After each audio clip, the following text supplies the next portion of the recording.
প্রস্তাবিত বাজেট আগের বাজেটেরই ধারাবাহিকতা মন্তব্য করে বিএনপি বলেছে, এবারের বাজেটের আকার কমলেও গুণগত কোনো পরিবর্তন হয়নি। বিকেলে রাজধানীর বনানীতে বাজেট নিয়ে তাৎক্ষণিক প্রতিক্রিয়ায় এমন মন্তব্য করেন বিএনপির স্থায়ী কমিটির সদস্য আমির খসরু মাহমুদ চৌধুরী। বলেন, এই বাজেট বাস্তবায়ন আগামী সরকারের জন্য চ্যালেঞ্জ হবে। আমাদের রাজস্ব আয়ের সাথে আপনার বাজেটের সাইজের একটা সম্পৃক্ততা থাকা উচিত ছিল। আমি মনে করি সেটা হয়নি। সেটা পুরোটাই রাজস্ব আয় যেটা আছে সেটা আপনার পরিচালনা ব্যয়ের মধ্যে চলে যাবে এবং পুরোটাই কিন্তু দেশের ভিতর থেকে বাইরে থেকে লোন নিতে গেলে যে প্রভাবগুলো আমি বললাম, এই প্রভাবের কারণে অর্থনৈতিক ক্ষতিগ্রস্ত হবে।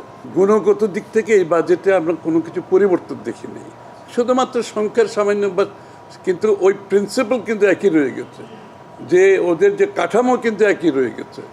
সুতরাং এটা কিন্তু আগামী দিনের সরকারের জন্য খুব একটা সহজ কিছু হবে না।